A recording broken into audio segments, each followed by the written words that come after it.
Hi, I'm going to read the next chapter in the surrender experiment. And I just want to read you this little affirmation first. It says, when I focus on my inner light, I see the world through the lens of love. That's my bookmark right now. Excuse me. Okay, we're on chapter 16, flowing the invisible into the unknown. By the spring of 1972, through no intention of my own, I had completed both the coursework and the qualifying exams for my doctorate. All that was left was writing a dissertation. I knew that it would never happen, so I didn't give it a second thought. My meditations and yoga was my entire life. Though I had advanced considerably in my practices, I still felt something was holding me back. I began to believe that the answer was the practice of Kriya Yoga, a special meditation technique taught by Yogananda. The problem was that you had to receive the lessons for a year before becoming eligible. I decided to ask Self-Realization Fellowship for early initiation into the practice of Kriya Yoga. In those days, I hardly ever got mail, so I was surprised some weeks later when I received 2 letters on the same day. One from the Self-Realization Fellowship and the other from some organization that I'd never heard of before. I was very excited to learn the fellowship's response, so I opened that letter first. My heart dropped to my feet. I'd have to wait another 6 months to receive the Kriya technique. There was not much I could do about it, but let go of my reaction. I took a deep breath and opened the other letter. With one glance, all of my disappointment faded into emptiness. Inside was a flyer that said in big, bold letters, "Receive Kriya this summer from a direct disciple of Paramahasa Yogananda." I was stunned once again. I had never heard of these people. They appeared to be an established yoga community in California, but there was no way that they could have known me or had gotten my address. I was a hermit living in the woods of Florida. How could these 2 perfectly intertwined letters end up in my mailbox at the exact same time? Regardless of the answer to that intriguing question, I knew where I was supposed to go that summer, to a spiritual community in Northern California. It's not hard to follow the guidance when it's that obvious.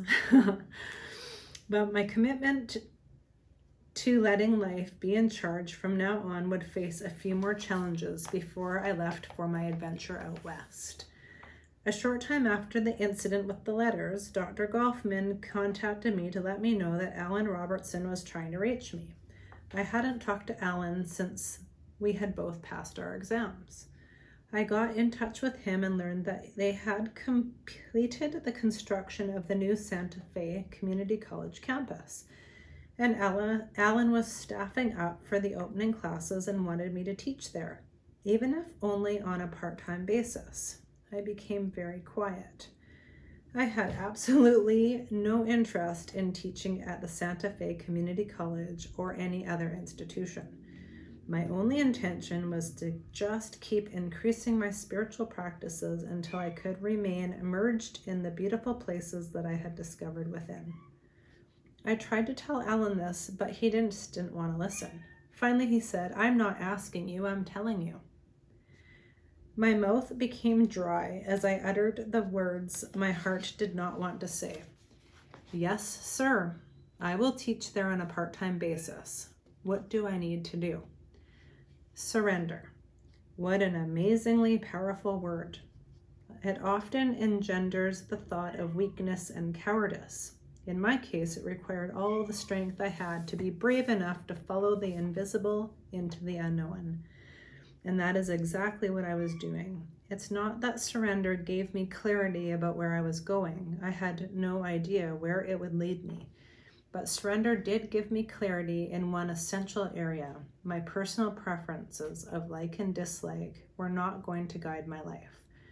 By surrendering the hold that these powerful forces had on me, I was allowing my life to be guided by a much more powerful force, life itself. By that stage of my growth, I could see that the practice of surrender was actually done in 2 very distinct steps. First, You let go of the personal reaction of like and dislike that form inside your mind and your heart. And second, with the resultant sense of clarity, you simply look to see what is being asked of you by the situation unfolding in front of you. What would you be doing if you weren't being influenced by the reaction of like or dislike? Following that deeper guidance will take your life in a very different direction from where your preferences would have led you.